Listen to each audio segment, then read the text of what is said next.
राजस्थान राज्य के जैसलमेर से करीब 17 किलोमीटर पश्चिम में एक भूतहा गांव है कुलधरा। 3 शताब्दियों पहले यह एक समृद्ध शहर हुआ करता था, मगर आज यह रहस्य में डूबा एक परित्यक्त गांव है जहां अब कोई नहीं रहता। इस गांव की स्थापना 1291 में पालीवाल ब्राह्मणों ने की थी। शुष्क रेगिस्तान में बसे होने के बाद भी यहाँ भरपूर फसल उगती थी। इसकी वजह से यह जगह काफी समृद्ध हुआ करती थी। मगर साल 1825 में एक रात को कुलधरा और आसपास के 84 गांव के सभी लोग अंधेरे में गायब हो गए। कहते हैं कि एक दुष्ट मंत्री सलीम सिंह को गांव के मुखिया की बेटी पसंद आ गई। उसने ऐलान कर दिया कि वह उसकी सहमति से या बिना सहमति के भी उससे शादी करेगा। उसने गांव वालों को धमकी भी दी कि अगर वे उसकी इच्छा का पालन नहीं करेंगे तो उन्हें इसके गंभीर नतीजे भुगतने होंगे। कहते हैं कि उसकी मांग को मानने के बजाय गांव वालों की परिषद ने रातों रात अपने पुश्तैनी घरों को छोड़ने का फैसला किया। हालांकि उन्होंने वहां से जाने से पहले कुलधरा को श्राप दिया कि कोई भी यहाँ कभी नहीं बस पाएगा।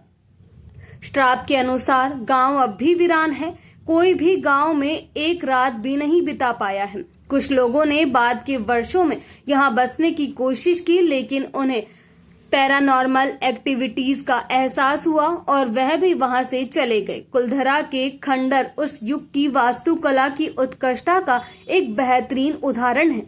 गांवों की झोपड़ियां टूटकर खंडर बन चुकी हैं। यहाँ एक देवी मंदिर के भग्नावशेष बचे हुए हैं।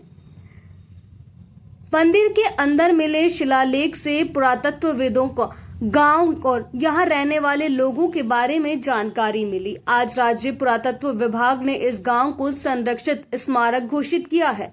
कुलधरा गांव में रहने वाले ब्राह्मण वैष्णव धर्म का पालन करते थे। इस गांव का मुख्य मंदिर विष्णु भगवान और महिषासुर मर्दिनी का है। इसके अलावा भगवान गणेश जी की भी कई मूर्तियां यहाँ पर हैं। यहाँ की सकरी गलियां और खंडहर हो रही इमारतें लोगों को आकर्षित करती हैं।